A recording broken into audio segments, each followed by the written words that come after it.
ಶ್ರೀರಾಮನ ಬಲ ಪರೀಕ್ಷೆ. ಸುಗ್ರೀವನು ತೋರಿಸ್ತಿರ್ತಕ್ಕಂಥ ಸೀತೆಯ ಆಭರಣಗಳನ್ನು ನೋಡಿ, ಆ ಒಡವೆಗಳನ್ನೆಲ್ಲ ನೋಡಿ ದಿಗ್ಭ್ರಾಂತನಾಗಿದ್ದ ಆ ರಾಮ ಲಕ್ಷ್ಮಣರು ಸ್ವಲ್ಪ ಹೊತ್ತಾದ ಮೇಲೆ ಚೇತರಿಸ್ಕೊಂಡ್ರು ಇಬ್ಬರು. ಯಾಕೆಂದರೆ ತಾಯಿನೇ ನೋಡ್ದಂಗಾಯಿತು ಲಕ್ಷ್ಮಣನಿಗೆ, ಸೀತೆಯನ್ನೇ ನೋಡ್ದಂಗಾಯಿತು ರಾಮನಿಗೆ.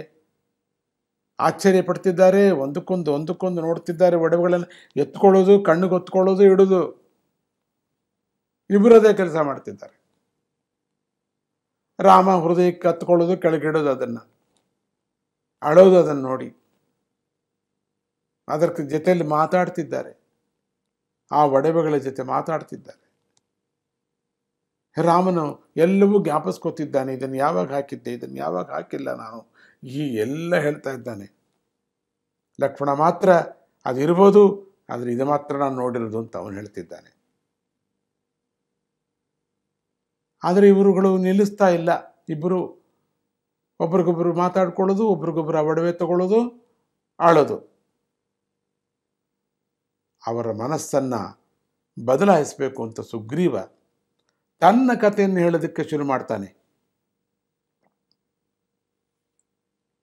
ಹಾಗೆ ವಾಲಿ ಒಂದು ಪರಾಕ್ರಮದ ಬಗ್ಗೆ ಹೇಳ್ತಾ ಹೇಳ್ತಾ ಒಂದು ಸಲ ವಾಲಿ ದುಂದುಬಿ ಅಂತಕ್ಕಂಥ ರಾಕ್ಷಸನನ್ನು ಕೊಂದು ಅವನ ಶರೀರವು 10 ಮೈಲಿ ದೂರಕ್ಕೆ ಹೋಗಿ, ಅಂದರೆ ಬೀಳು ಹಾಗೆ ಬಿಸಾಕ್ತಾನೆ. ತನ್ನ ಕಥೆಯೆಲ್ಲ ಹೇಳ್ಕೊಂಡು ಬಂದ. ವಾಲಿ ಯಾಕೆ ಹಾಗೆ ನನ್ನ ಮೇಲೆ ಶತ್ರು ಆದ, ನಮ್ಮ ರಾಜ್ಯವನ್ನು ಹೇಗೆ ಅವನು ಅಕ್ರಮವಾಗಿ ಕಿತ್ಕೊಂಡ, ನಾವು ಅದಕ್ಕನ್ನು ಮುಂಚೆ ತಪ್ಪು ಅಂತ ಹೇಗೆ ಹೇಳ್ತಾನೆ, ನಮ್ಮದು ತಪ್ಪಲ್ಲ ಅದು. ತನ್ನನ್ನು ಕೊಂದು ಬಿಡೋಕ್ಕೋಸ್ಕರವಾಗೇ ಗುಹೆ ಬಾಗಿಲನ್ನು ಹಾಕಿದ ಅಂತ ನಮ್ಮ ಮೇಲೆ ಇಲ್ಲಿ ಸಲ್ಲದ ಅಪವಾದಗಳನ್ನು ಹೊರಿಸಿ ನಮ್ಮನ್ನು ಊರಿಂದ ಹೊರಗೆ ಇಟ್ಟುಬಿಟ್ಟ. ಆದರೆ ಈ ಬೆಟ್ಟದ ಮೇಲೆ ಮಾತ್ರ ಅವನು ಬರೋದಿಲ್ಲ. ಯಾಕೆಂದರೆ ಒಂದು ಸತಿ ವಾಲಿ ದುಂದುಬಿಯನ್ ರಾಕ್ಷಸನ ಸಂಹಾರ ಮಾಡಿ ಈ ಬೆಟ್ಟದ ಮೇಲೆ ಮತಂಗ ಮಹರ್ಷಿ ತಪಸ್ಸನ್ನು ಮಾಡ್ತಾ ಇದ್ದಾಗ ಆ ಒಂದು ಶರೀರವನ್ನು ಇಲ್ಲಿ ಎಸೆದ. ದುಂದುಬಿಯನ್ನು ರಾಕ್ಷಸನನ್ನು ಶರೀರವು ತಪಸ್ಸು ಭಂಗವಾಯಿತು. ಆಗ ಶಾಪವನ್ನು ಕೊಟ್ಟ, ಈ ಕೆಲಸ ಯಾರು ಮಾಡಿದ್ದಾರೋ, ಈ ಬೆಟ್ಟ ಹತ್ತಿ ಬಂದರೆ ಚೂರು ಚೂರಾಗಲಿ ಹೋಳಾಗಲಿ ಅವರ ತಲೆ ಅಂತ. ಅದು ವಾಲಿಗೆ ಗೊತ್ತಾಗಿಬಿಟ್ಟು ಅದಕ್ಕೆ ಈ ಬೆಟ್ಟಕ್ಕೆ ಬರೋದಿಲ್ಲ ಅಂತ ಗೊತ್ತಾಗಿ ನಾವು ಅವನು ಓಡಿಸಿದಾಗ ರಾಜ್ಯಭ್ರಷ್ಟರಾಗಿ ಇಲ್ಲಿ ಬಂದು ನಾವು ಈ ಬೆಟ್ಟದ ಮೇಲೆ ನಾವು ಅವತ್ಕೊಂಡಿದ್ದೀವಿ. ನಾವು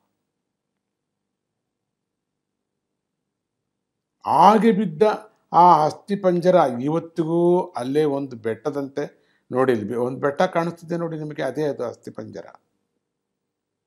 ಪುಟ್ಟ ಒಂದು ಗುಡ್ಡದ ಥರ ಒಂದು ಬೆಟ್ಟ ಕಾಣಿಸ್ತಿದೆ ನೋಡಿ ಇಲ್ಲಿ, ಇದು ರಾಕ್ಷಸನ ಶರೀರ, ಇದು ದುಂದುಬಿ ರಾಕ್ಷಸ ಶರೀರ ಆಯಿತು ಅಂಥೇಳಿ ಸುಗ್ರೀವನು ರಾಮನನ್ನು ಕರೆದುಕೊಂಡು ಹೋಗಿ ಅದನ್ನು ತೋರ್ತಾನೆ. ಈ ಬೆಟ್ಟವೇ ಈ ರಾಕ್ಷಸ ಶರೀರ ಆಯಿತು, ಈಗ ಬಿದ್ದುಕೊಂಡಿದೆ ಇಲ್ಲಿ.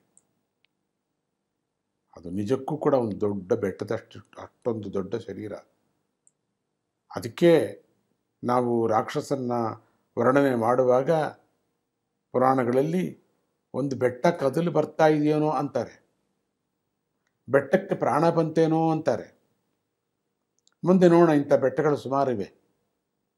ಮುಂದೆ ಏನು ನಡೆಯುತ್ತೆ ಆಗ ನಾವು ನೋಡೋಣ, ಎಷ್ಟೆಷ್ಟು ಬೆಟ್ಟಗಳು ಕದಲಿ ಬರ್ತವೆ ಅಂತ ಅನ್ನೋದು, ಓಡಾಡ್ತವೆ ಅನ್ನೋದು ನೋಡೋಣ. ಕದಲ್ತಾ ಹೇಗೆ ಯುದ್ಧ ಮಾಡುತ್ತೇವೆ ಅನ್ನೋದು ಮುಂದೆ ತುಂಬ ಸೊಗಸಾಗಿದೆ. ಹಾಗೆ ವಾಲಿಯ ಪರಾಕ್ರಮವನ್ನು ಬಗೆಬಗೆಯಾಗಿ ವರ್ಣಿಸ್ತಾ ಇದ್ದ. ಅವನು ಒಂದು ಸತಿ ಎತ್ತು ಬಿಸಾಕ್ಬಿಟ್ಟ, ಅಷ್ಟು ದೊಡ್ಡ ಶಕ್ತಿವಂತ. ಅಂದರೆ ಇಂಡೈರೆಕ್ಟಾಗಿ ನಿನಗಾಗತ್ತಾ ಅವನ ಕೈಲಿ ಯುದ್ಧ ಮಾಡೋಕ್ಕೆ ಅಂತ ಅರ್ಥ ಇದೆಲ್ಲ.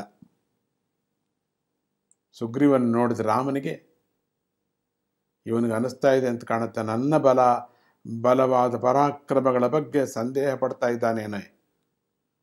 ಸಂದೇಹವಿಲ್ಲ, ನಿಜವಾಗೂ ಕೂಡ ಅನುಮಾನ ಪಡ್ತಿದ್ದಾನೆ.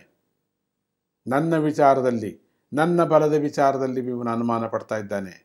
ಏನು ಮಾಡಬೇಕು ಅಂತ ಯೋಚನೆ ಮಾಡ್ತಾ ರಾಮನದನ್ನು ಗ್ರಹಿಸಿ ನಕ್ಕು ಆ ಅಸ್ಥಿಪಂಜರವನ್ನು ತನ್ನ ಕಾಲಿನ ಹೆಬ್ಬೆರಳಿನಿಂದ ಒಂದು ಸಲ ಚಿಮ್ತಾನೆ. ಒಂದು ಸತಿ ಚಿಮ್ಮದ ಇಷ್ಟೊತ್ತು ಮಾತು ಕೇಳಿಸ್ಕೊಂಡು ಅದು 10 ಯೋಜನ ದೂರದಲ್ಲಿ ಹೋಗಿ ಬಿತ್ತಂತೆ. ಆದರೂ ಕೂಡ ಸುಗ್ರೀವನ ನಂಬಿಕೆ ಬರಲಿಲ್ಲ. ಏನು ಮಾಡೋದು ಮುಂದಕ್ಕೂ? ನಾವು ನಂಬಿಕೆ ಬರೋಕ್ಕೆ ಏನಾಗುತ್ತೆ ನೋಡೋಣವ. ಜೈ ಗುರುದತ್ತ, ಶ್ರೀ ಗುರುದತ್ತ.